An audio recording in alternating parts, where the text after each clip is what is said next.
It's just sad that the legacy of Hulk Hogan will now forever be tied to the legacy of Terry Bollea. And I think Hulk Hogan deserved a whole lot better. Terry Bollea was a flawed individual, but who isn't? It would have just been nice if Terry Bollea did not ruin the legacy of Hulk Hogan. Welcome to the Lariat Lounge, everybody. This is the home of smart takes, hard hits, real talk. I'm your host, Everson Godfrey, with co-host Andrew Skeens. Skeener, is a late night. We are burning the midnight oil, not literally, but figuratively, because we have a product that we are trying to get out to the audience. We're literally the longest running weekly episodic Lariat Lounge podcast in history. Did you know that? You just made me aware of that. So I'm happy to have that distinction. Yeah, brother, we're making history every week. So we missed our Wednesday deadline. We had some flight delays. We had some hardware issues. Headphones were left in places that they shouldn't have been. So we're hitting this up a little bit late, but you'll get it by the end of the week. So we apologize, but my promise is that unless we have some sort of like really strange unforeseen circumstances, everyone, we're going to be here every week. So, we appreciate you guys sticking around and hanging out. It's going to be a good show. We got a lot to talk about. Some events that have happened recently in the world of professional wrestling, Skeens, like literally today. I feel maybe pushing back a day maybe gave us something a little different to talk about. That's for sure. Well, it definitely would have made next week's episode had we, recorded last night. So, it is what it is, man. So, I know everybody knows what it is. So we'll talk about it at the top of the show, I'm sure. But, Skeens, let our friends know how they can let their friends know how they can get up with us here at the Lariat Lounge. You already know we're coming at you once a week, at least every week. All your favorite podcast platforms, YouTube, Spotify, iTunes, wherever else you get your podcasts, the Lariat Lounge will be there. You're also free to hit us up at any time about anything you're thinking about in the world of wrestling, anything you think about the show, good or bad. We're here for it at the Lariat Lounge at gmail.com. We're also over on Instagram asking for you all to get involved, send us DMs, participate in the polls, all that stuff over at the Lariat Lounge at Lariat Lounge Podcast over there on Instagram. So hope to see everyone over there. We're getting more every week, getting a little more participation and whatnot. We'll go ahead and I'll some of our followers over there will see. Last week we kind of left the show. I posed a question to Everson about what was his least favorite or most hated, however you want to take it, celebrity involvement in WWE. Now, I threw a couple possibilities and then an open-ended option on a poll on Instagram, and the majority of the participants in the poll agreed with me that the LeVar Ball, LaMelo Ball, and whichever other Ball family members were there on Raw was their least favorite as well. But wonder if you've been able to put any thought into that, my good friend, and what's your take there? Honestly, I think I'm in full agreement with you and everyone else in the Lariat Lounge community. When you brought that up last week, I remember thinking to myself when it came back to me, that was literally the thing that I was thinking. I was thinking the same thing that you were thinking, which was they don't seem to understand the product at all. This clearly seems like something that they're doing because they can, because the Ball family's name is really big right now in the zeitgeist of sports and where the Suns are going, and they're using this as a PR thing. And it's not that other acts have not come on to utilize WWE programming as a PR stunt, but this was the one that really felt like a PR stunt. Like, the dad really seemed like he was here just to yuck it up. And you know what I mean? It's like, he treated it like a carny show. Yeah, you could definitely tell. I mean, I'm never going to go back and watch it because I don't want to. But if I remember right, it was It was a Miz TV segment. At some point, LeVar's shirt comes off and he does some sort of faux martial arts hand movements Yeah, at the Miz, and man, it was bad. And I don't recall any interviews that have asked Miz about that, but man, I would love to hear his and Miz is a pro. I'm sure he would have sure. measured words, but I would love to hear his somewhat unfiltered thoughts on having to do that. I can only imagine that that is probably on the list of things that the Miz has done within WWE that were not necessarily involving another professional wrestler. It's probably lower on his list of, favorite things. I would guess. I don't know Mike Mizanin, although I do have an interesting story about meeting him. Well, you know what? You just go ahead and tell it. So I want to hear this. So true story. So this was many years ago. I was in college, and myself, my brother, and my roommate, and one of our friends, we went down to Panama City Beach. Was it Panama City Beach, Florida? I might be getting the name wrong, but it's like some city that they do spring break stuff every year, right? Oh, I think it was, that something like Panama that. City Right? Beach. I think it's Panama City Beach. I think that's what it was. So we went down to Panama City Beach, Florida, and we were there for a few days. And long story short, right? One night we went out on the town, and this is one of many nights, many drunken nights back when I drank. And I was just out there having a good time. And we got these wristbands for like this party pass thing, right? And the party pass lets you go to a bunch of different club spots, oh, yeah. I remember, that were set up. So one of the club spots we went to, I will never remember the name of this place, but it was the only place that we went to that had like a fully enclosed party area. Everywhere else was like indoor, outdoor type stuff, right? Mm-hmm. But we went in there, and I don't know. I guess the cast from The Real World was there. They were doing something. Okay. And we had no idea. We had no idea who was there. We were just going to the places that the party pass allowed us to go to for free. So we went in there, and we went in this place, and the cast of The Real World was there. And we were coming in these doors that were kind of on the side, and it was coming in by this little stage thing.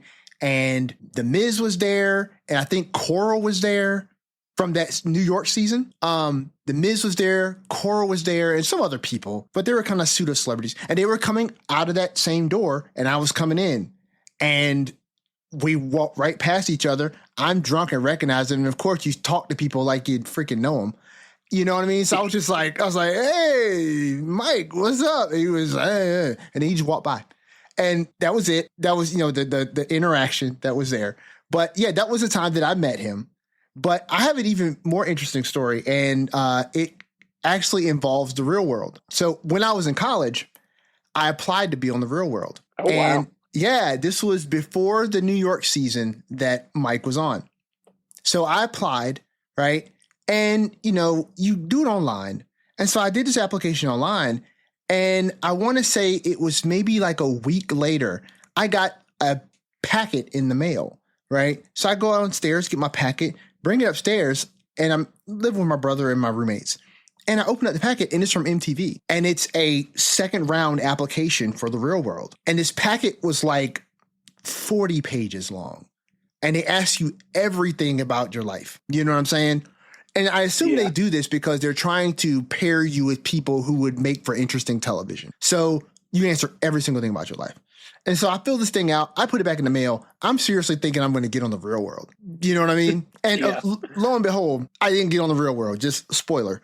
I didn't make it on The Real World. However, had I made it on The Real World, Skeens, the season that I would have been on the New York season that The Miz was on. Probably. Well, wish that would have happened for you, but probably wouldn't have led you here to the Lariat Lounge. So no regrets. I'm okay. I'm okay that everything happened the way it did. No regrets. I have no regrets. It was cool to apply, but I legit thought I was going to get on. So, when I didn't, I was like, when I saw the season come on, I was like, I guess I should be waiting for a callback because. Yeah, you were still waiting, and it was, okay. Well, anyway. I need to tap into you to your clout here, because anyone that's been on social media has and is into wrestling has probably noted that Miz is starting to take the game of golf seriously, and the Skeens Golf Instagram has attempted multiple times to reach out to the Miz and provide him with any free instruction he might need. So I'm trying my best to get in there. So maybe I need his good friend, the Miz's good friend Everson, to Listen, let I'm him know. gonna be honest with you. If you're basing good friendship off of the interactions that I've had with Mike the Miz Mizanin, you're never going to get him as a student. I'm just letting you know right now. I do not think I am the lucky charm here. We have been ships in the night for years. So yeah, and honestly, I like the Miz. If we ever got to meet, that would be really cool. I mean, we met once, but I mean, can you really call that meeting? We met, but like we didn't like hang out. More than I've got, brother. Well, true. I will count myself as one of the fortunate ones who got to breathe the rare air of the Miz. But hey, that's a story for another day, even though I've told it. But listen, enough with the fluff. Let's get to the stuff. So should we approach this, Skeener, right off the bat? Or should we dive into a little bit of SmackDown, a little bit of Raw, and then touch on what is probably the big story of the day? Let's take our normal stuff first, because I think there's not as much I remember from these shows, and then we can leave a bulk of the show for talking about, I think, the big story in wrestling right now. Okay, fair enough. So, all right, so let's recap a bit and let's test our memories here. So Cody committed forgery. Yes, I was gonna say this week has been full of crime. This week has been full of crime. Yes. If anyone does not know, I can tell you from a former esteemed legal professional that that signature of John Cena's will not be holding up in court. Absolutely not. If he chooses to challenge that. Absolutely not. Absolutely not. You cannot force someone to sign under duress or if they're unconscious. Or I don't even know if that's duress. That was taking his hand and writing his name. It doesn't quite work like that. No. And then look, and then you say the idiotic thing out loud, which is you should read the fine print, John. Look, right. Cody, I don't think he can read right now. Like, he's not legally bound to this contract. That was still a fun segment. I mean, of course. Of course. Listen, it's always fun when we see crimes happen on television. You know, we had Cody committing forgery. We had Solo Sikoa calling in false crimes. You know, he definitely was trying to frame someone for, a vehicle accident. So, that opened up the show, right? We just opened up the show on them. We had a little whodunit. Some of the MFTs bloodied. We had B-Fab there in the background. I thought maybe she was going to be involved. It would have given her something to do. But yeah, true. Just go back to that the contract signing segment. I enjoyed it. I just kind of laughed at John playing up the whole. Well, I've ran it up the chain and talked, and I'm just not going to be there. Been working hard, just not really feeling it. Let's be clear, Skeener. Let's be clear. He was not emotionally prepared for SummerSlam. Yes, that cracked me up. He's been working so hard on this movie for Netflix, and everyone knows he's been working hard. And he really wanted to deliver for the fans, and I know that they are upset. He knows that Cody's upset. But what's best for business is that he not show up to SummerSlam. He's just too emotionally wrecked from everything he's doing to show up and perform. Oh, and Cody will get his shot sometime, but maybe in Perth, but not at SummerSlam. And then Cody proceeds to assault said man, Cena, and forge his signature on the contract in front of the whole world and the acting GM. But you know what? I do wonder if, we've got a few. Well, do we have a few weeks or do we just have one more week of shows before SummerSlam? Technically, it's going to be a week now. Well, yeah, technically it's a week now because last Friday was 2 weeks. It's next weekend. Yeah, okay. Mm-hmm. So, yeah. I mean, I wish we had a couple weeks to play with where Cena's like, I've taken this to my lawyers and they're not sure this is gonna work out, but it is what it is. I will say, the smoothness in which it looked like when Cody kicked Cena and the belt flew from Cena straight into Cody's hands was just masterful. Yeah. I thought. And I love that callback because I am remembering this correct. Like, Cody had the belt in his hands at WrestleMania and didn't pull the trigger, right? I believe he might have. That might have been the case. If not, I'm making that up and making it a good callback. No, I think you're probably on to that. I don't remember for sure, but I do know there was a moment when that he did allude to, right, about hesitating at Mania with Cena. And I can only imagine that had to have been it, was him hesitating to, take the low road, to beat Cena. Yeah, because I know eventually Cena hit him with the title. Yes. As has been his calling card. Yes. For most of the run. I thought it was a good segment. We're trucking. I thought it was a good segment. Right onto that, and we've got a street fight, which opens the door to more shenanigans than usual, but not really. I mean, when we're just ref bumping, who knows? But maybe a different type of match, a little more physicality than their first one, and I'm excited to see what they do, because that first match, we talked about how we enjoyed it, but a lot of people did not. Yeah. So I will be interested to see if, there's not, I don't want to call it a response, but I'm sure these two guys have heard the chatter around their first match, and whether or not they do something wholly different or not. But again, gonna be something to see. Two of the best to ever do it, doing it again for the biggest prize in the business. Now let me ask you this. I'm gonna ask you the question that you asked me. Mm-hmm. Do you think we get The Rock at SummerSlam? Yes. I'm going yes. And I've said yes and been wrong before, but I'll do it again, because I already see him not showing up, but maybe I'll just talk myself into being hopeful. You know what, Skeener? I am actually going to agree with you. I think that we do see The Rock Dwayne Johnson at SummerSlam. I don't know how you turn Cena around prior to his retirement, but I know WWE is going to have a good idea on how to do this. They've already got this figured out, but it would be an interesting idea, in my opinion, if all of this with Cody not being able to pull the trigger, right, with Cena, and then you have the follow up with Cody pulling the trigger in all of those other situations that he spoke about, right, including Randy. Now, in the Randy match, Cody took advantage of Randy cheating, right,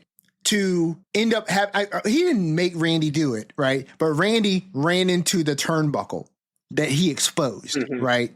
But Cody took advantage of the situation. Now, technically speaking, that's not a heelish thing to do. Technically, because Randy did it to himself, right? But technically speaking, Cody did win because the turnbuckle was exposed. Now, on to Cena. Cody put Cena through that table at their contract signing. And while Cena is semi-conscious, he forces Cena to sign the contract. The contract is a street fight. So obviously what this means is that there isn't going to be disqualifications. So Cody is not going to be cheating if he pulls out a chair or a kendo stick or a table. You know what I'm saying? So it allows Cody to kind of dig into this bag without him doing something underhanded or dastardly in the eyes of the rules of the match. But that's not to say that Cody couldn't do something that is less than honorable to win. And how did Cena turn on Cody and the WWE universe at Elimination Chamber? A low blow. Now, technically speaking, a low blow would be legal in a street fight. It wouldn't be honorable, but it's legal. Could we have a situation where Cody starts blurring the lines between good guy Cody and bad guy Cody, right? He does something maybe that's a little bit underhanded. Maybe he wins the title back. Let's say he wins the title back and the final boss is out there, right? And maybe what he does is he urges Cody to finish John, right? finish John, and win the championship back. Maybe Cody does it. Maybe he pulls the trigger and hits John with the low blow. Or maybe he's setting up to hit him with a chair or something, and the final boss tells him to do it. Cody puts the chair down. He's not going to do it. And then he kicks him square in the nuts, the same way Cena did to him, and wins the title back. Now, does he go with The Rock? Maybe not. Maybe he does. I don't know if they're ready to pull the trigger on a heel Cody.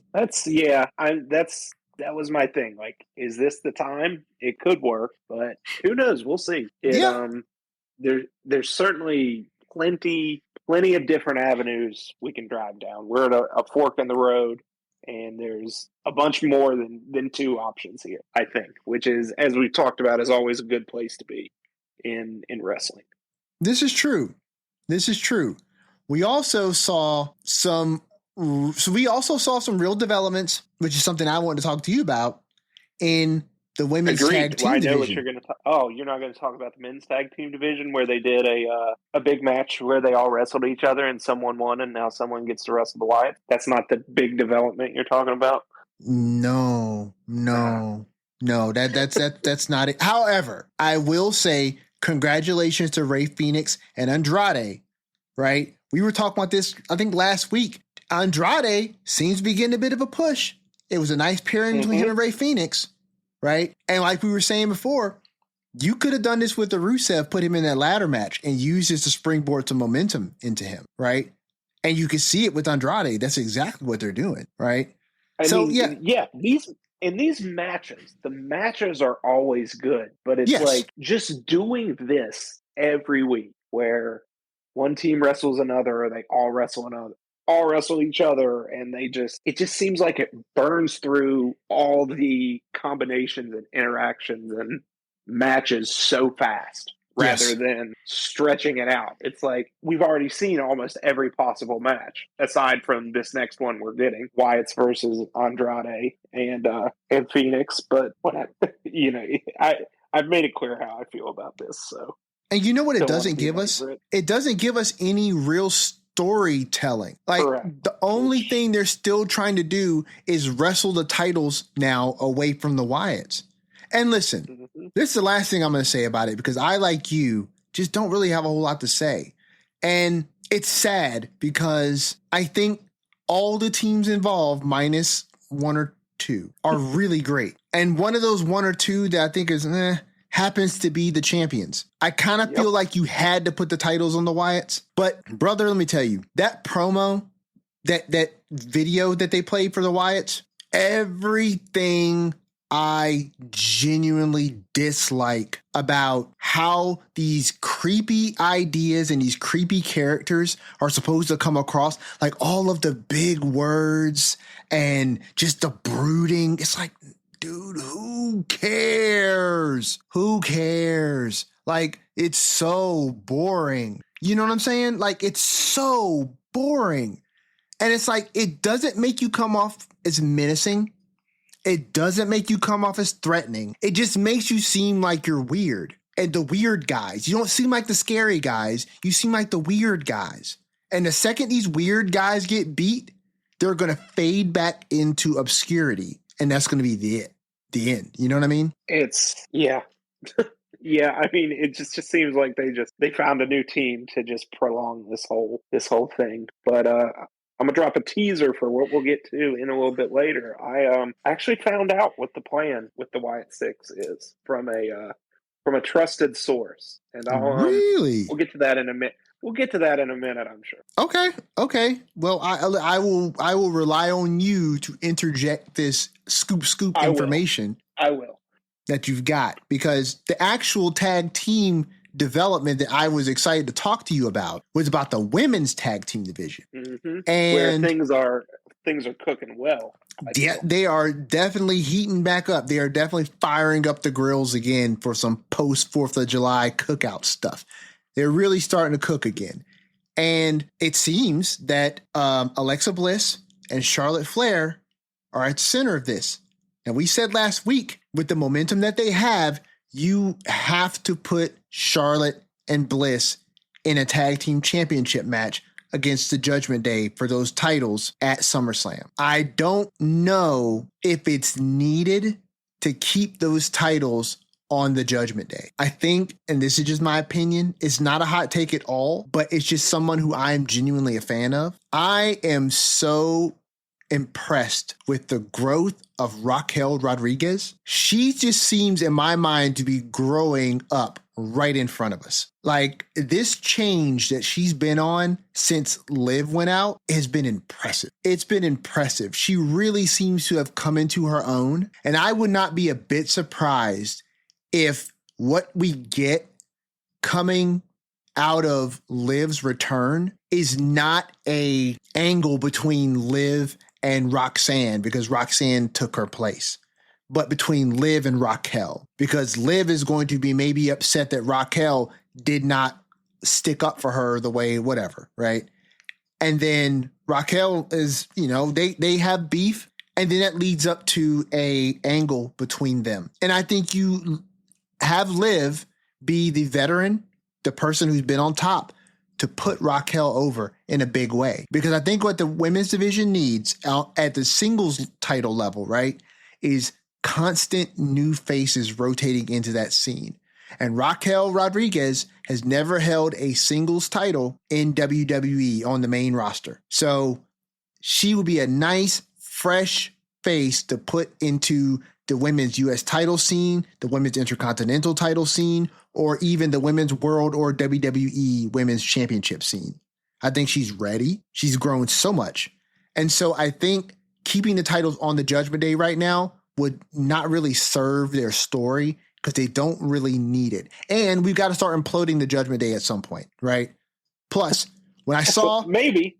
I always think they're going to, and then they still haven't pulled the trigger. But. Yeah, I thought we've been saying that for like a year or plus. I've definitely been thinking it for a long, long time. Yeah, you think this is going to be the moment when that bomb goes off. Yep. And it never does. It never does. But I can't see a world where you don't put these titles on Charlotte and Alexa. I think so too. It's developed so well, and it's hitting with people, I think, in the way they wanted it to. And yeah, I think they do need to take the titles here. If the plan is to keep them together and keep pushing Charlotte Flair towards this natural face turn, which it seems like they are, and this duo has been really, really fun together. And I don't see why you would stop that right now. Me either. And you're right. I think the Judgment Day doesn't necessarily... Those two don't need those titles right now. And I second everything you said about Raquel.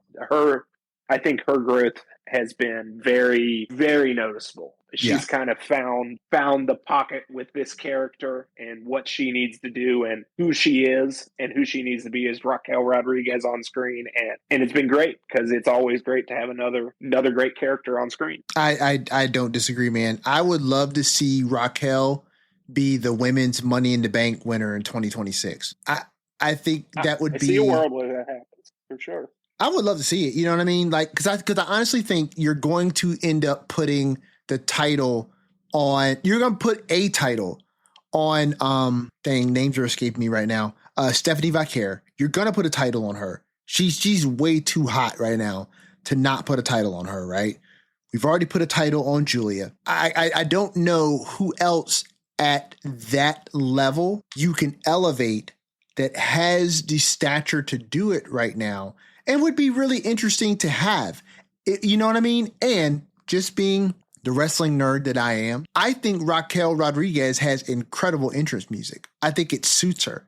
And it's really cool. Like when they did it, I'm not gonna try to butcher it, but when she says whatever she said at the beginning of that La Ruga, it sounds awesome. I like how you said you're not gonna try it, then you went for it. I can't help it because it's dope. Like it's really cool. And for me, the wrestling fan that I am, right? Entrances matter. Like they're always so important. And it's up to me, Skeener. Just a quick little sidebar right here. Entrances, in my opinion, are so important, but not just entrances, but how the entrance is delivered matters.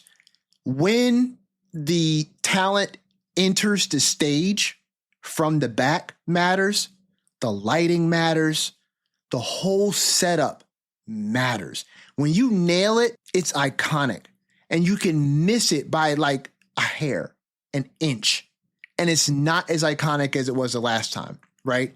I remember when Shinsuke came to NXT, right? NXT at the time had their little mini Titantron, right? And it was on floor level. So when people came out from the back, they were walking right in front of the Tron, right? Mm-hmm. I can't remember who he was wrestling, but it was when Shinsuke had his original music, which has had, multiple variations over the years, but it was his original debut music. And I remember, he would come out and everything was black and you see like a bit of flashing lights, almost like camera flashes, and you see him kind of moving around. And then the music would go dun dun dun dun, and it would go black, and then it go wee, and then his Shinsuke or Nakamura, it was Shinsuke. I think it was like all red in the back. Yeah, he did this one entrance, and it was timed perfectly, and it was like wee, and the letters went red, and it silhouetted him perfectly. And I remember seeing that, thinking, this is the dopest entrance in WWE, and they nailed it so many times in NXT. I'm just like, yo, you've got lightning in a bottle.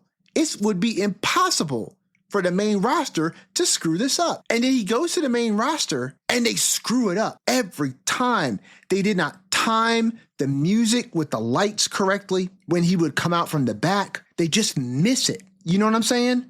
Well, every time I watch Bayley come out to her music, right? Which, love it or hate it, that's the music she's got, right? When it does the role model thing, and it's playing the little build up to when the beat drops on her music, I think Bayley comes out too early. I think she should let the build up play. And then when the beat drops, she comes out, right? It gives the crowd something to pop with, but she comes out before the beat drops. And it's like the crowd's already seeing her. So when the beat drops, the beat does nothing to carry the momentum of her entrance. And being somebody who spent many, many, many years in the music business, right? The way in which you build the beat matters. And I just feel like they should really have somebody out there who's helping to coordinate these things, not just from the perspective of how it may look and sound in the stadium, but how it translates on camera. Just really to sit back and maybe give Bayley a little note that's like, hey, just delay your entrance for like 3 seconds. And when you come out to the beat, and it'll be crazy.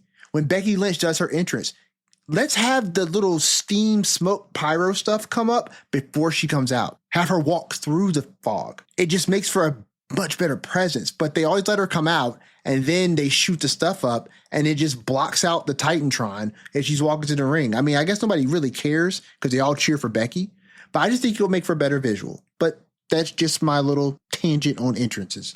We could sit and talk about all this stuff all day, because I'm a bit of a nerd for this stuff too. Are you? And I always love it. You can see. I love it when they show, like, we get our quote unquote behind the scenes WrestleMania documentaries, and it's always Triple H, who is a master of WrestleMania entrances, and he's walking through like his vision, and he sees, when the music's here, you're looking here, do this, boom, pyro, stuff like that. Yeah. And I'm with you on how important the entrances and stuff are like that. And because it's just what brings, when you connect with that character that's larger than life, because it's hard not to have a reaction if you see this character and there's this big bombastic music that's connected to this character, and there's pyro, and they're coming out. It's one of the things that makes wrestling really special. And for better or worse, sometimes the entrances are my favorite parts of the night, and I'm not ashamed to say that. Agreed. Who's got the best entrance music in WWE right now, do you think? So, man, that's a tough question you just threw on me. It's hard for me to not default to our OTC at every time. And I know some people don't like the this current mix versus the older Tribal Chief theme, but I think it hits well. But like, so many people are clicking right now. Like, and then I could go on and talk about, so like, Henta's music in isolation, I don't think is off the chart, but the way that whole entrance is choreographed, is magical. Yes. Same with, I mean, Cody every time is, me and my wife are gonna whoa in the living room every single time. And it's just, Music, I'd have to think. How about I'll give you my true answer next week because I got to have time to think about that and go through everyone. Okay. But who's yours right now? If you're asking me, I know you have something in mind. So for me, there's two, and I just based this off of my gut feeling and what I find myself humming or repeating in my head incorrectly sometimes. I think Braun Breaker's entrance music is fire, and I think Jacob Fatu's entrance music is fire. Like Jacob's music, Jacob's is really good. It hits so hard. Like it hits so hard. Yeah. And I think nowadays in professional wrestling, we get less theme songs that have lyrics in them than we used to. And we still have it, right? We still have it with Rhea Ripley. We still have it with Cody, obviously, right? But most of the people on the roster have theme songs that don't have lyrics to them. And that's fine. You know, Jacobs does not have lyrics, and it is cold. Like, his music is so great. But Braun Breaker's theme, like, I know some people did not like the fact that they changed his theme from his NXT theme. And I will admit, when they first changed it, I was like, why are they changing it? It was good, right? But this theme music he's got now, in my opinion, just separates him from the pack. Like, it just suits him to a T. You know what I mean? And it's the pairing sometimes. Because I'm not, even in this situation, it's not like what we thought about with Penta, which I agree with, right? On its own, it's maybe a 4 out of 10, right? With Penta's entrance and the presentation, like he's firing up like he's some Super Saiyan in Dragon Ball Z, is nuts. And the way they frame it camera-wise, right? It's like the second he does his little power-up pose, the pyro goes off, and it frames him perfectly, and it just works. It is so much energy. And to Penta's credit, and even Rey Fenix, I thought that their Lucha Bros entrance theme in AEW was incredible. So I was wondering when they came over to WWE how they were going to match that. And they went in a completely different direction. Completely different. And it's just a testament to when you find the right theme, the right entrance, the right setup with the right superstar, you can make it work. And it doesn't matter what they used to have. You know what I mean? It just works. But yeah, my two are Braun Breaker right now and Jacob Fatu. And I think if I had to pick between the two of those, we could do a whole damn special episode, I'm sure. Just we probably, you know what? That would be fun. Just to talk about interests. For sure. Yeah. Yeah, I agree. So SmackDown, what else do we have that was interesting on SmackDown? We had the contract signing. We talked about Charlotte and Alexa. We talked about the tag division. What else? I mean, that was about it for me. Yeah, right? I think we just had some matches. I think Stephanie Vaquer whooped up on Alba Fire. Yeah, they had her working both shows, which shows how much. Yep. They're getting her out there. They are cashing in on Stephanie's popularity, and I don't blame them one bit. I don't blame them. If she's gonna draw those eyes and that attention, bring it. Like, let her do it because she's cooking. She's really cooking. So we jump to Raw, and let's see. The big thing on Raw was Roman and the Seth Rollins less faction, who still does not have a name. At this point, I'm wondering if they're ever going to give them a name, because Seth Rollins is now injured, quote unquote. I still think it's a work. But what did I see? Oh, I think it was Drew McIntyre on Logan Paul's podcast. I didn't see that, but I saw. But Logan straight up asked him, like, Seth injury, is that a work? Like, man, that doesn't feel like something you do with a true serious injury, right? No. But who knows?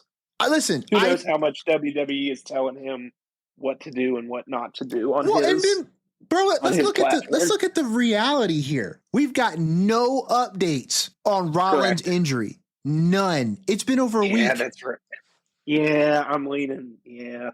You know what I mean? Like, only thing we've heard is Heyman say he's going to be out for a long time. That tells us nothing, Paul. And we know how the dirt sheets scoop up these injury reports. We've got nothing. it's a work. Like, it's a work. And they're going to try to get us to forget about him. That way. Until SummerSlam. And then he's going to cash in at SummerSlam, probably on Punk, I would think. Right? I don't think he's a cash in on Cena or Cody. That will be a swerve from. They did it with Naomi. Yeah. I mean, I don't count anything out at this point, but yeah, you would think it would be. But is Punk just going to straight up beat Gunther?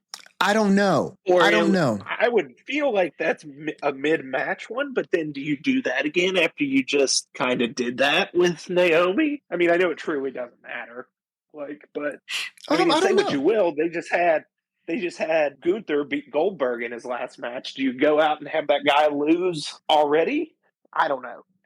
But we can get more into that next week. But true, we can get into that next week. And I think there's definitely some possibilities there that you could spin off in either way. Because, I mean, I can see a lot of things with Punk possibly beating Gunther. And, that opens up the door for obviously Punk to have a title reign. And we could get some variation in Punk's character. And then look, particularly if, like we were talking about earlier, if they swing left and they send Cody on a slightly heelish direction, they're going to need a new top guy who's a face. And Punk could play that role. So, and they've got options. This is what he's talking about every week, people, is WWE and their ability to, sprinkle a little salt, a little pepper, a little saffron, some cumin, some paprika, the stuff that really gives depth to the things that they're cooking, right? And they give us so much that we can pontificate on a plethora of different possibilities with, these matches. So it's a great place to be as a wrestling fan, to go in knowing the not knowing. I love it. I love speculating about these things with you, but I also love the fact that at any moment I could legitimately get swerved in a way that I wasn't expecting. And I love that. Absolutely love that. Yeah, that's what I mean. There's just so many ways this could go. Oh, absolutely. Absolutely. Yeah. I really, we'll make some predictions, but I truly have no idea where they're going to go with all this. So what else did we get on Raw? Well, we got all sidetracked there.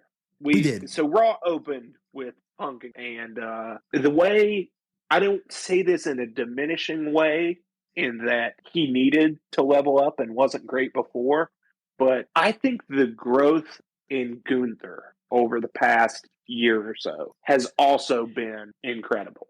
In terms of being comfortable, not just being that guy inside the ring and during the match, but figuring out what that character is when you have to cut a long promo and when you have to sell the feud and get on the mic and do the character work. I think it's been great. And it's kind of hard because he's presented different, and he is different. And as much as that makes him unique, it is kind of hard to do something way different. There's less people that can, you can take stuff from. You've got to be your own thing, do it your own way. And I think he's grown into that very well. And that, there was a time when, you had him in NXT, and I'm like, man, how does this translate when this guy's got to get up and do the 10, 15-minute promo and is not just match after match whipping everyone's butt? And he's figured out exactly how to do that. And he went, and he's not out of place when he's in there with the CM Punk. No, and not at all. I thought it was really good. And he just, he dropped the mic and walked out on Punk. And I think it's great. These are two just hugely different characters. Yeah. Butt and head. And I think it's going to be fun to see the way that all resolved. But I really enjoyed that. And I've been really enjoying Gunther's work over the past year or however long it's been. Same. I love the fact that Gunther is finding his real groove regarding his presence in the ring has always been there, but who the Gunther character is to everybody else. He is, in my opinion, currently the M. Bison of the men's division. He's that boss character that is going to, I love the fact that he tells you all of the things that you're talking about. I hear you talking them, but come whatever event is going to happen, that bell is going to ring. And when it does, you're going to have to put up or shut up, because I'm the best here in the ring, and I'm going to beat you, and I'm going to beat you badly, and we'll see what you're made of. It's the measuring stick that he identifies with now as the best wrestler in the ring, bar none, hands down. And I love that he owns it because his style and the character that he is cultivated as the ring general, it warrants it, right? It begs for it. You have to be the commander of the ring, right? You have to be that guy in the squared circle. To Gunther, the ring is sacred, right? And he's going to punish you for stepping in the ring. Like, there's no quarter. There's no quarter for you as a legend. There's no quarter because you're injured. There's no quarter because your ego is bigger than your skill set. He's going to pummel you. He's going to beat you. He's going to out wrestle you. And then he's just going to pin you and he's going to defeat you. It was like when he defeated Goldberg. Anticlimactic because he's just going to end the match. Like you said, right? There's no theatrics. There isn't the setup in the corner of the ring. There's not the tuning up of the band. You know what I'm saying? There's not that whole song and dance, right?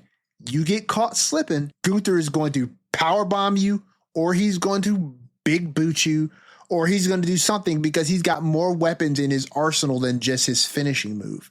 Maybe he'll choke you out this week. Maybe he'll hit you with that big boot. Maybe he'll powerbomb you 2 or 3 times and then sandwich you into a pin. But he's going to beat you. And I like that about this character.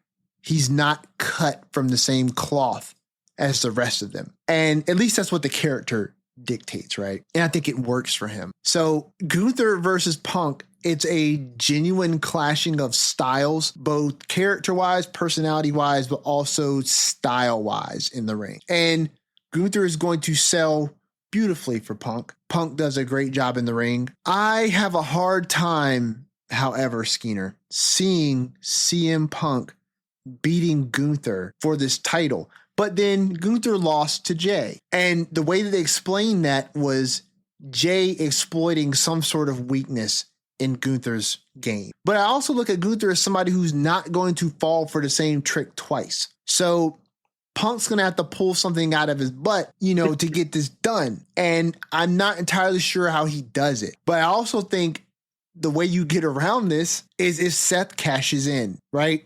Like if he cashes in and takes his title from both of them, Gunther doesn't have to catch an L, right, to drop the title. You put the title on Seth, and I think you set up for what is a better match, not necessarily just from a ring perspective, though you could argue that it would be, but from a storyline perspective, right? We've been slow cooking this story between Seth and Punk since Punk came back. Hell, before Punk came back. Right? Seth was running his mouth about Punk before he even stepped foot back into WWE. And so I think that story would make for an incredible title match at WrestleMania. Maybe you run CM Punk and Seth Rollins back at WrestleMania 42 next year? It will be. Maybe you run it back at 42, and then you have Punk get to win the World Heavyweight Championship at WrestleMania. There's just... Again, I was hitting at it earlier. I don't know what's going to happen. Yeah. And a lot of it's because of this unknown Seth Rollins factor.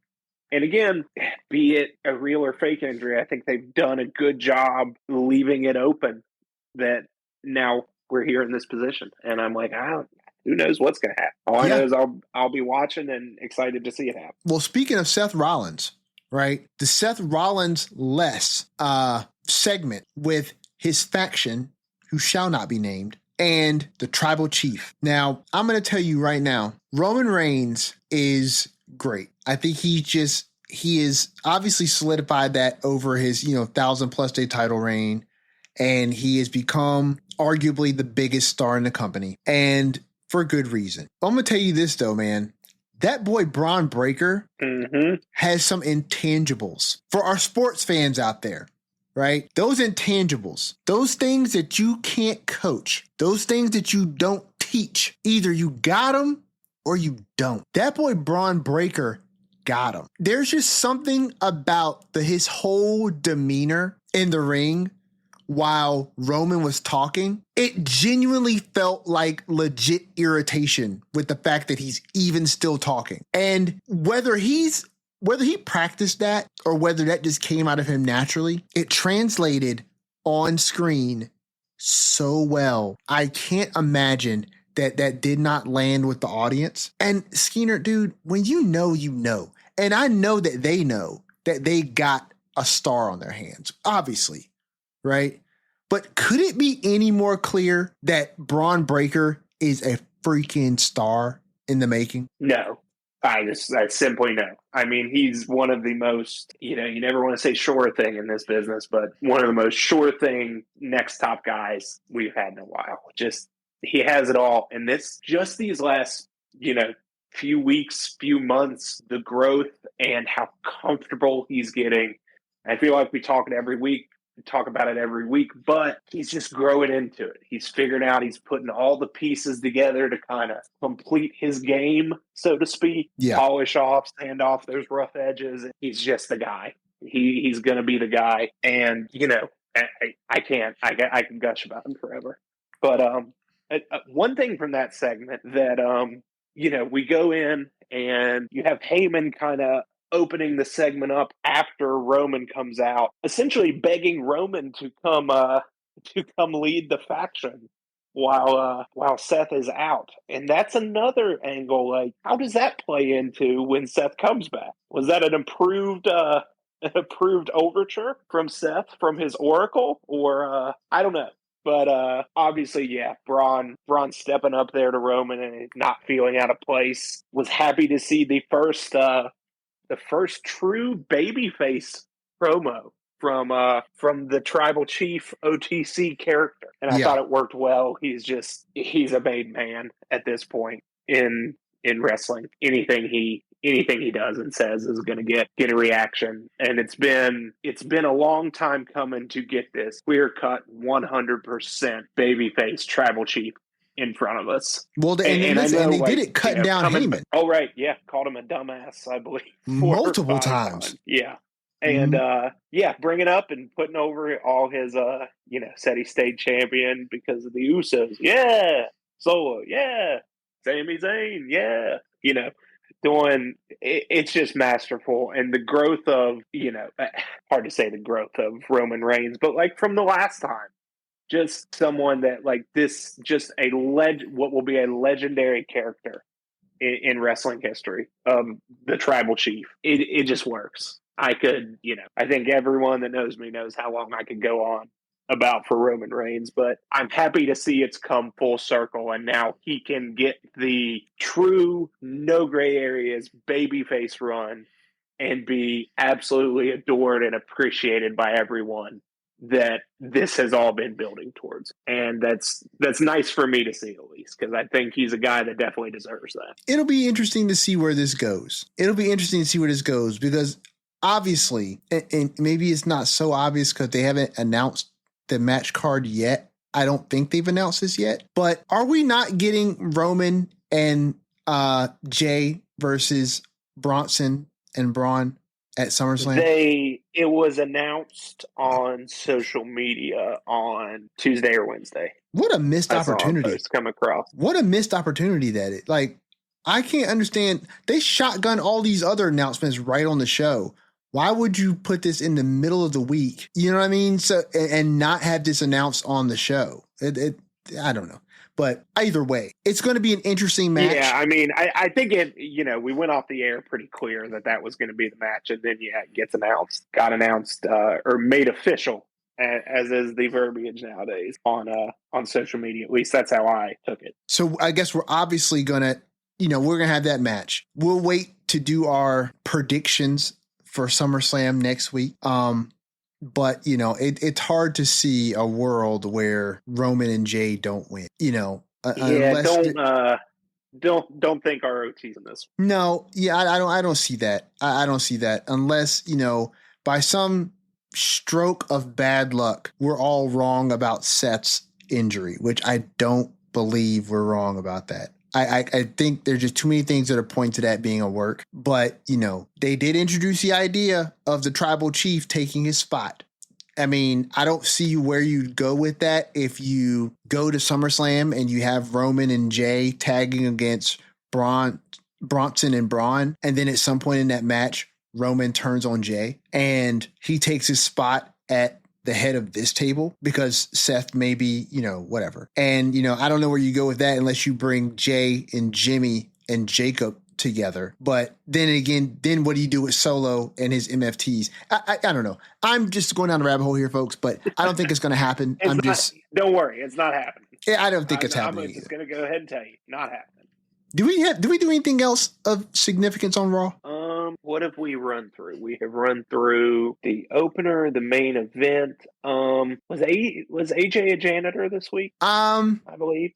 I think he was a janitor this week, which is great. I enjoy that. That's our little our Dom and AJ little segment that I've enjoyed AJ Styles doing these comedy bits. We've talked about that before, but yeah, him popping up as a janitor. He played a bunch of roles this week, didn't he? Wasn't he a valet? Yes. He was the valet, then he was the janitor. I want to say he was like one of like the stage crew people at some point. Yes, to come check on Dom, right? Yes, yeah, something like that. Yeah. And then Dom got his lick back. They've let AJ just do his comedy, and it's really hit for me. Well, and Dom got his lick back this week. Mm-hmm. He got his lick back. He apparently got cleared and got his little sucker punch in. So, we'll see Dom in Cross beat Sammy in their rematch. Yes, he did. Got him with the old steel pipe that has become commonplace in this rivalry. I'm interested to see where they'll go with this because they've obviously kept it going. It seems like they've lost a little momentum, but I'm going to trust they can heat it back up. I mean, it's definitely, it hasn't progressed, at least in my mind. But we'll see. Everything doesn't have to move at lightning fast speed. And I'm fine with, look, we got 2 nights of SummerSlam. We still got another show. Let's see if that gets put on there. Well, and listen, Karrion Kross has put to bed all of the rumors that I saw online about Karrion Kross not wanting to take bumps, and stuff like that. And there were some people who were like reporting on that stuff, and I'm just kind of like, this is the reason why A, you should just kind of chill and let things play out a bit. And B, sometimes this is why people don't like the dirt sheets because they run with some wild stories sometimes. Internet silliness. Yeah. They run with some wild stuff sometimes.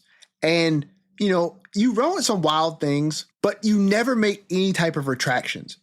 You never take anything back with the wild stuff you say. Like if you ran with that and then you see, okay, the next week he's in Saudi, right? Because they went to Saudi the week after they were making those claims. And yeah, he took a few bumps there. In fact, he took a pretty gnarly bump on the outside. And then the week after that, or the next time he wrestled, right, he's taking bumps again. Second rope to the mat bumps. And all these things that he's not doing that weird, like I'm rolling to one side because I don't want to. No, he's taking straight up regular ass bumps. And, you don't hear about online. I mean, that was just, what a ridiculous. First off, the guy's not going to wouldn't have been hired and then rehired by this company if he's not willing to take bumps.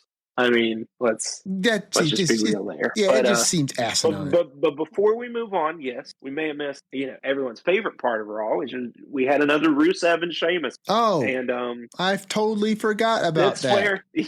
And this is where we're going to circle back, and there's a reason I mentioned this. Okay. And I'm going to throw this up for everybody to see. I'll now reveal my unnamed source. Okay. From earlier that I referenced.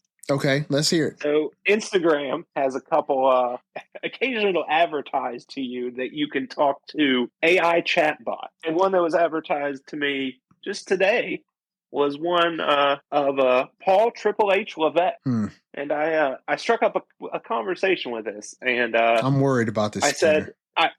I said, Hunter, why do you insist on booking this horrible Rusev Sheamus? The response, Sheamus needs someone to make him look strong before WrestleMania. Rusev was available. There you go. Satisfied with that answer, I then had to ask, what about whatever the hell is going on with the Wyatt Six? Well, and what did Paul say? My source, the great Paul Triple H Levesque, said, I'm trying to make Braun Strowman a star. Bray won't allow it. This is my faith. And then I lost faith.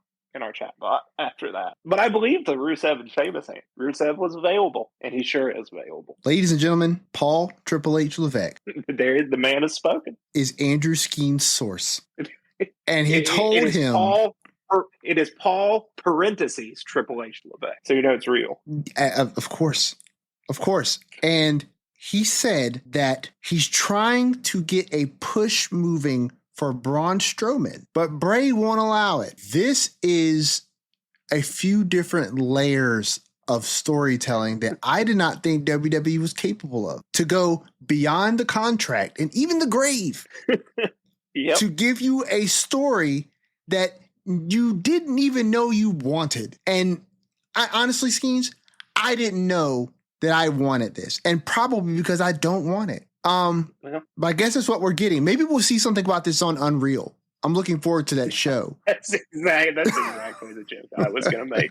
Was I hope this makes it on Unreal.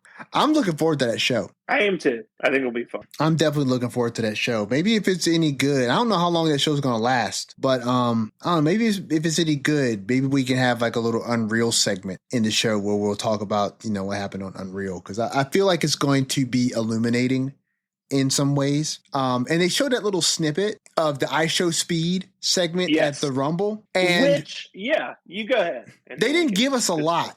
They didn't give us a lot there. They just kind of showed that backstage segment where, it was set up to kind of throw Speed into the match, right? But I'm sure they're going to give us obviously more than that. And they're going to let us just kind of know maybe how this story came to be and how they set this up. And they'll probably give us some backstage follow-up to I Show Speed getting a minor concussion in the most infamous Braun Breaker spear ever. It'll be interesting. It'll be very interesting to see. I'm looking forward to watching that show because, I feel like it's going to be an angle that a lot of people online are probably going to feel like it's going to be the death of kayfabe.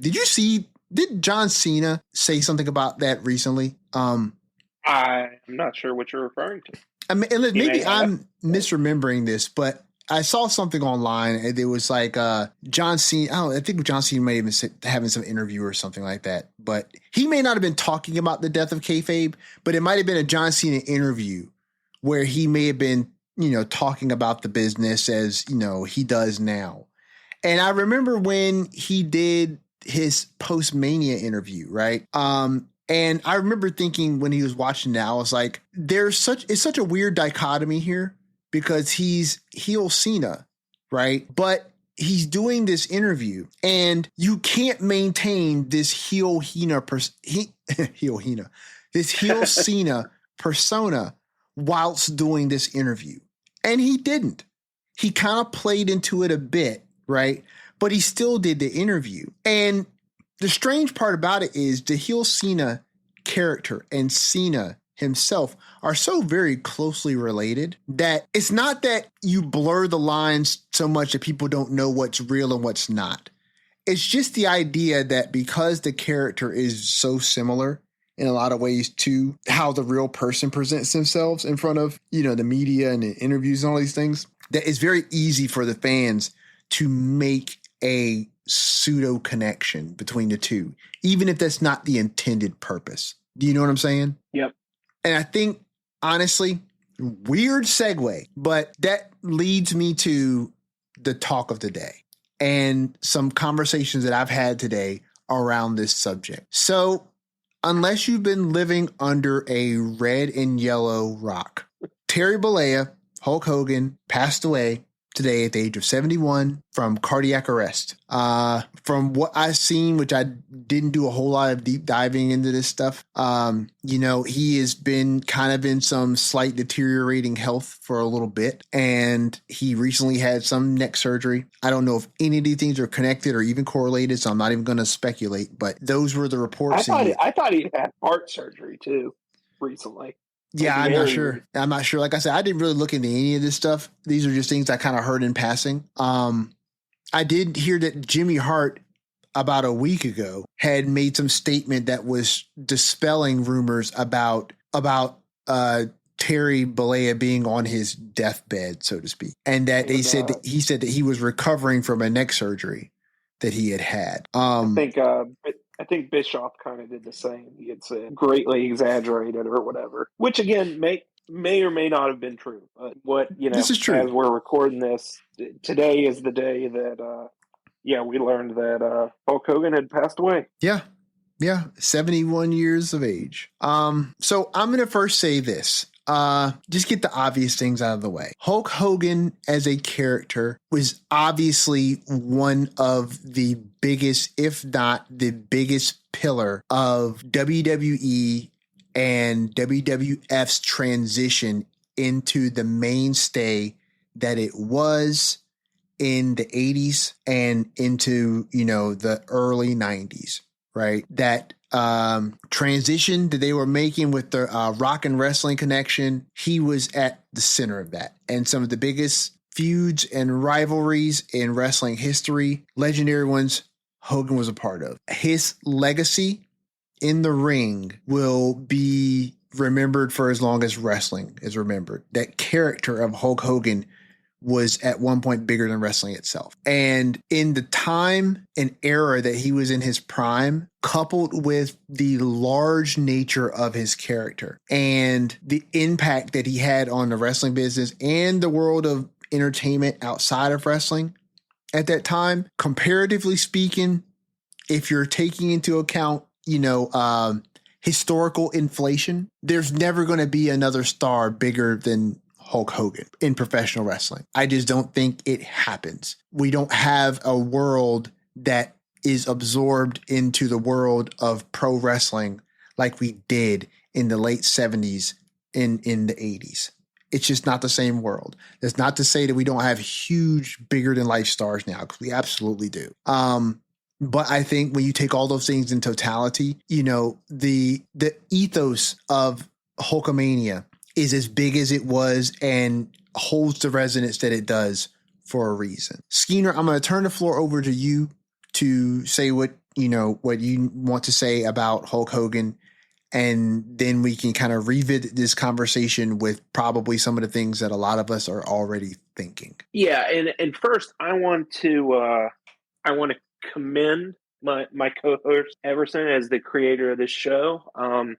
I asked him today if he wanted to talk about this, because it would be an easy topic to stay away from. But I think, to echo something that Everson had said, I think it may have been on the Charlotte Flair special episode, is that it is important to have conversations like this. So as I thought, let's talk about this. Let's dive in. Let's not pull punches. Everything you said, Hulk Hogan as a wrestler and as a figure in wrestling, it's hard to deny that impact. And I do think some of the erasure and thoughts about his impact in wrestling, barring what we will certainly get into later, and saying he wasn't as big of a deal or as good a performer as this, I think that's disingenuous and nonsense. I think it's just undeniable that he was,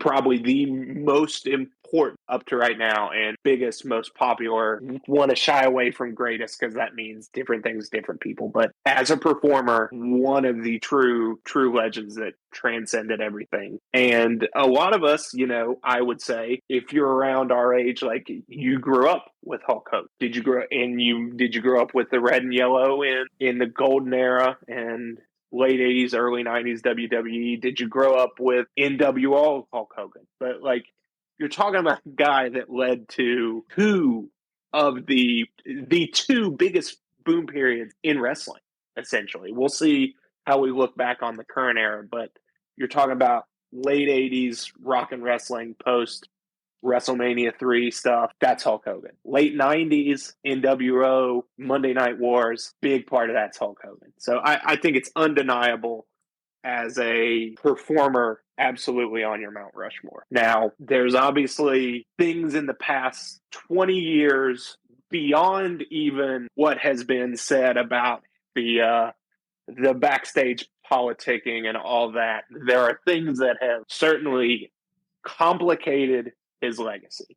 And I think we might as well get into that and talk about it. And I'll cede the floor to you first, and you say just your take on it, how you feel, and we'll go from there. Okay, so we were talking before about how John Cena after WrestleMania 41, where he did some interviews very shortly after his winning over Cody, and how the character of John Cena and the person that is presented for interviews and things like that, John Cena, are very similar in a way and is exposed to us in a way that even though it's not intended for the audience to believe that the character of John Cena and the person or the actor of John Cena are exactly the same person. They're close enough to where the unconscious mind draws an inference, and it's impossible to separate the two. Hogan, for the longest time, was just Hulk Hogan. This was before the era of social media where many wrestlers from that era of the late 70s, early 80s, they damn near lived that gimmick. Oftentimes, they did not break a whole lot of kayfabe for the audiences outside of their shows. And their wrestling personas were very much guarded. They held them in high regard. That's not to say that wrestlers don't do that now, but we are in the era right now where wrestling audiences see in front of and behind the curtain all the time. For the longest time, whoever Terry Bollea was in his real life was a mystery to us. And we just got to see Hulkamania. And it served him well for a long time, as it served many wrestlers from that era for a very long time. And as we progressed into the 90s, where there were more reports, even before social media, when we had more reports that were just coming about different things that people were doing outside the ring, as wrestlers started to age, the proliferation of drug use within the wrestling industry, from steroids to heroin, cocaine, all the things, right? We started to see the unraveling of certain human beings and subsequently the superstars that they were connected to on screen. Hulk Hogan avoided a lot of those things besides some steroid stuff. In my opinion, when Hulk Hogan did Hogan Knows Best, this was many years later, it did, in my opinion, more disservice to him than it ever did a service, because it did what I was describing earlier, which is it tied Terry Bollea to Hulk Hogan in a way that, even though we know Terry Bollea is a real person and Hulk Hogan is a character, those two entities are now tied to our mental, and you can't separate the two. I say all this because when the things come out that Terry Bollea said, the racist remarks that he's made, right? The bigoted things that he said, some of the beliefs that he's had, right? They had such a detrimental role,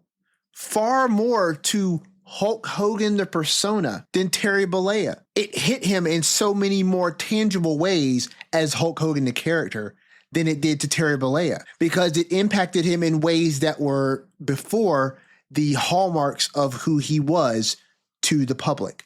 It hurt his business. It hurt his professional wrestling career. It definitely hurt his image to all of the many Hulkamaniacs that he built over the years, right? And you can't separate the two things. So you get a situation that presents itself as his last time on WWE programming before he died. He was booed out of the building. I mean, booed out of the building. If you didn't see the episode where he came on, it was the first episode of Netflix. Correct. Yeah. And he came on promoting his Real American Beer, and he got booed, torrential downpour out of the building. It was hard to watch. I couldn't watch it. I couldn't finish watching it. It was rough. It was rough. I did not. Yeah. It was really, really, really rough. And nobody foresaw, you know what I mean, that in a year's time, a little over a year, he'd be dead. And that his last image on WWE programming is one that WWE will never use to memorialize him, because it was so bad. And honestly, I get it. I it was hard to watch, but I understood why those fans booed him the way that they did. Because I would venture to say, Skeens, that the majority of that audience that was there are not Hulkamaniacs, brother. Like, that was our generation when we were kids, right? But the generation that's watching now, he's just an old wrestler who made a bunch of racist comments, that said a bunch of bigoted things, has a bunch of bigoted views, right? And now he's back hawking beer. You know what I mean? It just did not land. And I was talking to some coworkers of mine, and it's the last thing I'll say, and then I'll turn it over to you, and then we can get some banter. But I remember getting the news, right? And it wasn't like I got a text alert or anybody reached out to me and said anything to me. I just happened to be scrolling YouTube looking for something to put on in the background as I was working. And I saw it, and I was like, wait, did Hulk Hogan die for real? And then I went and I Googled it, right? And then I saw all the articles, and I was like, oh, dang, Hulk Hogan died. The fact that I had that reaction to arguably the biggest figure in wrestling history, it says something. And we are huge wrestling fans. You know what I mean? Like, we host this podcast because we are huge wrestling fans. And it's undeniable, like we said in the first part of this segment, that Hulkamania is an indelible part of the history of not just WWE, but professional wrestling. You cannot separate Hulk Hogan from the greatness of the NWO, of the wrestling of the 80s. You cannot separate it. And the great moments that he provided, you know, the Ultimate Powers, his feuds with Savage after the Mega Powers broke up, right? I'm talking with Ultimate Challenge with Warrior, later in his WWE career, right? And then all the stuff he had before. These are unequivocal tentpole moments in professional wrestling. Him slamming Andre, these are tentpole moments that will forever be immortalized, right? Train, say your prayers, eat your vitamins are always going to be synonymous with Hulkamania and be a staple of WWE history. But the fact that the person that is tied to that came to me as I was randomly scrolling YouTube, and I was like, oh, Hogan died. It's sad because it's true. You know what I'm saying? It's sad because that's the reality. Not sad because I wept, but sad because how far the mighty have fallen. And it's sad that Terry Bollea did so much damage to the legacy of Hulk Hogan. And you hate to see it. You really hate to see it, but that's the reality. And I think that there's a lot of people who felt the same way, who saw that and thought, oh, Hulk Hogan died. Okay. Anyway, I turn the floor over to you. Well, I'd say, yeah, and you were very good with all of that. I appreciate always how eloquent you can be tackling what's not exactly an easy subject. And I think there are people that are more extreme than you've seen some extreme views on not just, oh well, Hulk Hogan died, but near celebration. I'm sure. And it's just tough. And I'm going to try to measure my words the best I can, but know that it's not like I haven't written anything down. I haven't prepared this, so this is coming off the cuff. But it's in the same way, and I'd never thought about what you said about Hogan knows best. In that, yeah, and I think it ties into the larger medium of professional wrestling. Is yes, Hulk Hogan as a character is so tied to the man. That, and look, I'm not, and I don't want any of this. I should go ahead and get this out of the way. I don't want to say, nothing I'm going to say is meant to seem like I think anyone else's feelings are less than justified. I get that. This is a complicated issue and a complicated man. So everyone is entitled to feel however they want to feel. It be about the man and how he should be remembered, how he should be treated, all that. Yeah, that's up for everyone to decide. But you hit the word sad, and that's what it's very sad for me too, that his last appearance was, like you said, and it was, I mean, you put it eloquently, like how the mighty have fallen, just the downfall of, someone that was so revered. And you would think someone that did all that stuff you said should be celebrated every time they come out and return to the medium that they helped build and helped get to this point. And it's sad that through no one else, but the things that the man did and how people reacted to them, rightfully in many cases, just led to that. And you want to think there's a reality where that doesn't happen.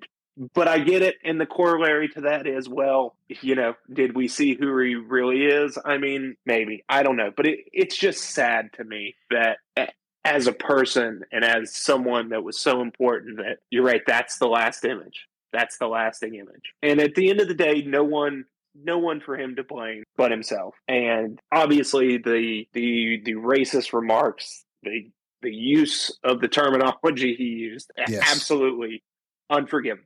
Like, I'm not, in no way am I saying in any way that's excusable, shouldn't have repercussions for that. I get, and when I say I get that, I understand why people feel a certain way. I obviously, as someone who isn't an African American, isn't a black person in this country, no, I don't get it. I don't understand it. I don't understand how that makes people feel. What I'm saying is, I understand having a reaction to that, one way or the other. Let me say this, personally, dude. it's just, go ahead. As far as that is concerned, jump in. And I don't mean to interrupt. I'm gonna give right back to you. But as far as that is concerned, man, as a black man, I'm not in the position that maybe some other people take, which is, understand my black plight. Understand that because I'm a black man in America, you need to understand how hard it is. Okay, sure. My issue with Hogan and the remarks that he made are not that he particularly said them. Sure, it was offensive that he said these things, right? And it shows me a bit of your character, right? But dude, I have run into so many racist, bigoted people in my life that, in my 41 years of existence, that if I allowed one person who said the things that he said to totally kind of shut me into this corner of being upset with them for life, I wouldn't be able to exist in this space, right? And I have to believe, and I choose to believe, that people deserve the opportunity for grace, okay? Am I not merciful?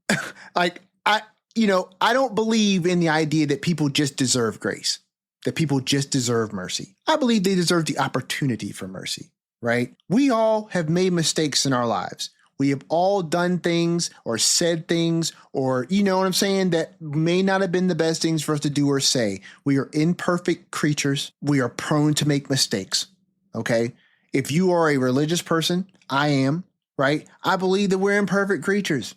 It happens. Here's my issue. If you show me who you are, and I see who you are, and then on multiple occasions where you are offered the opportunity, be it by happenstance, circumstance, or because someone served you an opportunity to learn from your mistakes, to change your behavior, and you continually do the same things, or you push away the opportunities to make things better, to try and make things right, to show some growth, to show some maturity, well, then you show me who you are. And then it's on me to either choose to be a fool or not. You know what I mean? To still interact with you in the way that I may want to, or the way that some may expect me to, or whatever. There have been so many reports from people in the industry who knew him, who came to him. Let's talk about the racist remarks, right? Mark Henry is on record talking to Hogan about the remarks that he made and offering him opportunities at these little events that Mark does with other organizations and stuff like that, right? I know exactly what you're talking about. You know where I'm going with this. To at least speak to some of these things with a receptive audience, one that would be listening and not judgmental, right? And have him show some growth. And he chose not to do it, right? He chose not to do it. But let's even step aside from that. Hogan, over the history of his time in wrestling, has shown that he is not really a team player, that he's genuinely out for self. He has done a lot, according to other wrestlers, to hold other wrestlers down, to hold them back, to keep them from unionizing, stopping runs that he didn't want to see run when he was in his WCW run. That story is infamous about WCW and how, the inmates ran the show, right?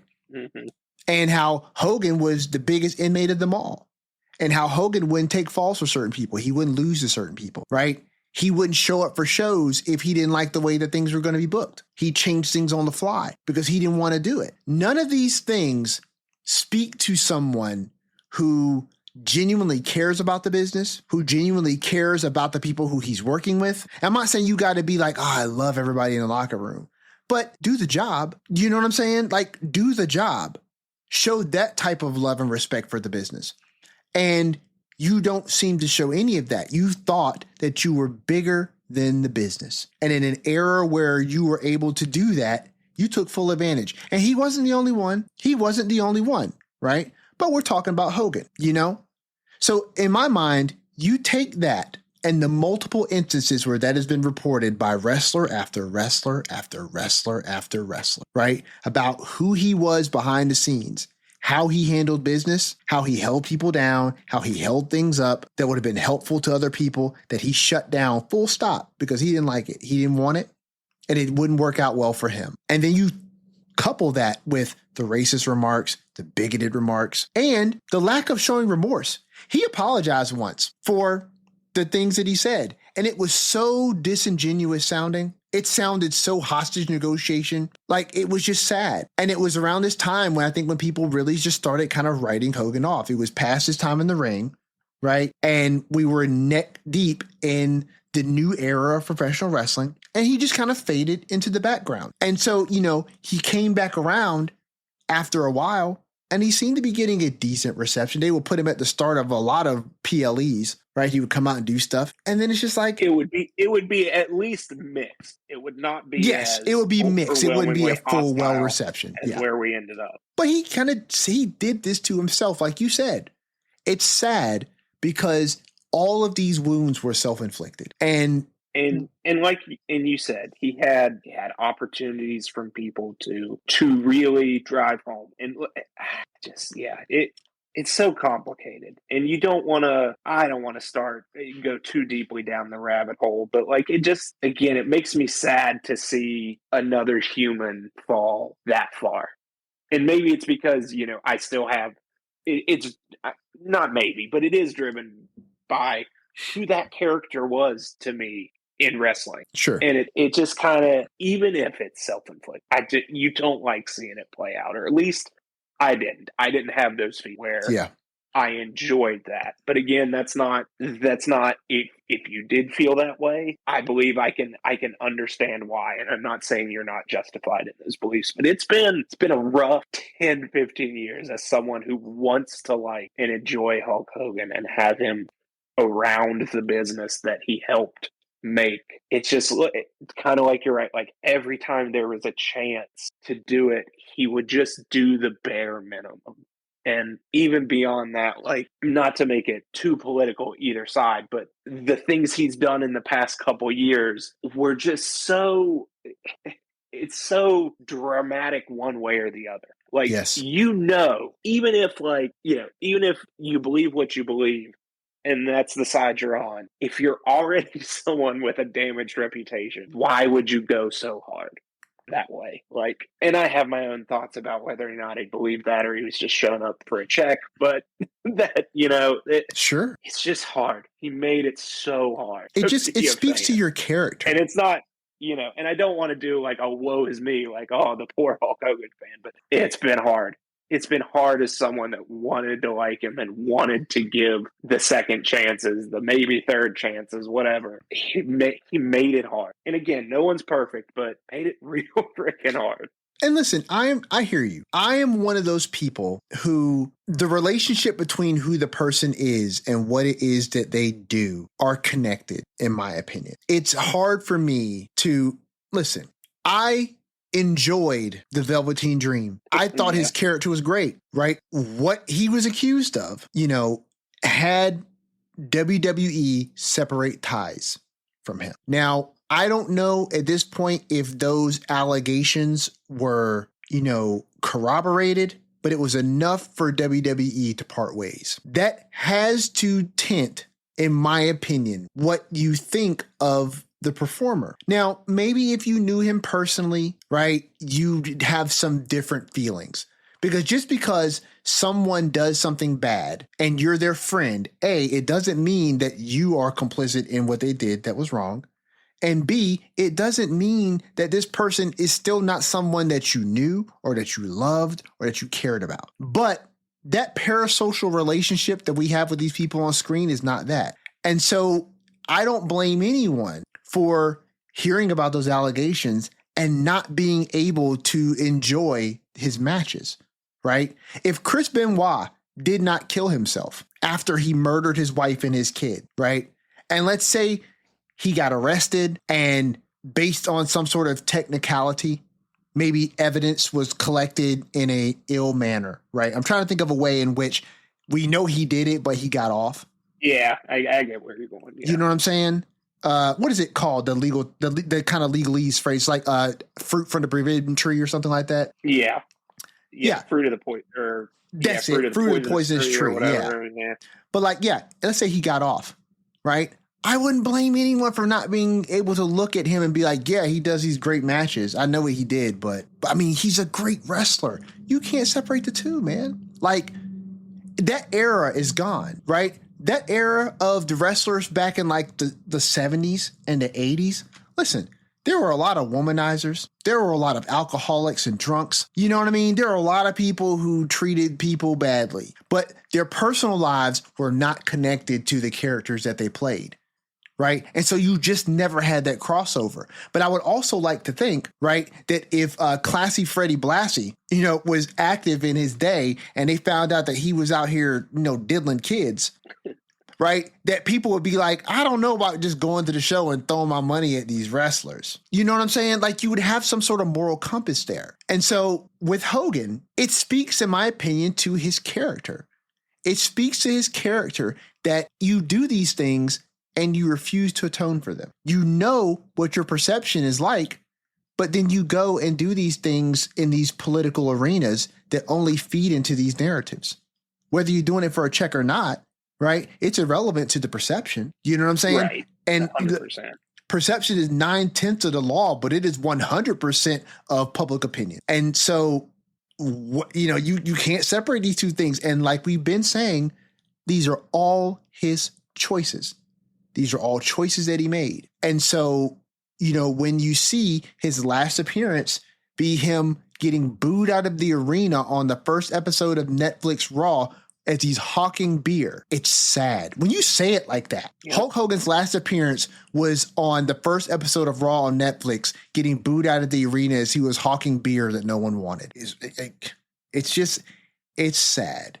And I'll say this, and then, I'll wrap my portion of this, and I'll cede the floor to you. It's just sad that the legacy of Hulk Hogan will now forever be tied to the legacy of Terry Bollea. And I think Hulk Hogan deserved a whole lot better. Terry Bollea was a flawed individual, but who isn't? It would have just been nice if Terry Bollea did not ruin the legacy of Hulk Hogan. I can't. You put a bow on it. I'm good there. That's kind of difference in the minute details, but I can't say it. I think that sums up perfectly how I feel. And kind of back to what I said. Yeah, it would have been nice had we just been able to have Hulk Hogan without the complications Terry Bollea gave us towards the end. Yeah.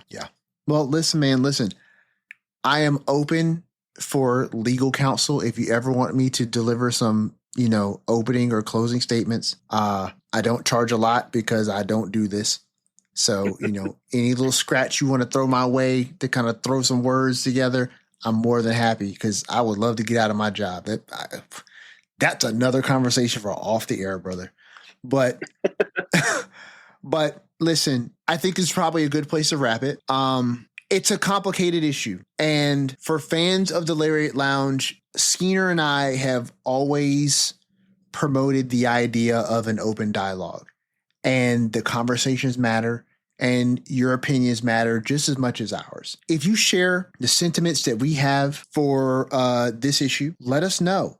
If you don't share them, let us know. Let's have a conversation because these conversations matter and they're difficult subjects, but the difficult subjects are the conversations that we need to have because it eliminates a lot of the rhetoric that gets people fired up for the wrong things. And, you know, there's a lot that we can learn from these situations. And to their credit, WWE as a company, as a business, as an industry, even before the merger with UFC and TKO, they have done a much better job at trying to help their talent stay on a much better path than generations prior. And, you know, hats off to them. And, you know, that's really all we can, you know, do is just hope and continue to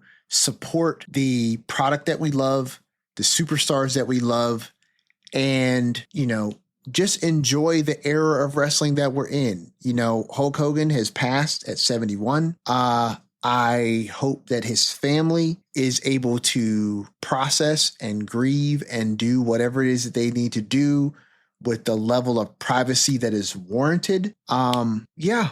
Let us know what you're thinking. Skeener, please let our audience know where they can contact us with their thoughts on this subject, or any of the other things that we discussed in this episode of the Lariat Lounge. Yeah, please. Again, we are two people with two perspectives, and they are our own, shaped by our own experiences. You, yourself, listener, probably have an entirely different, and we're happy to hear it, happy to discuss it with you on the air if you so choose.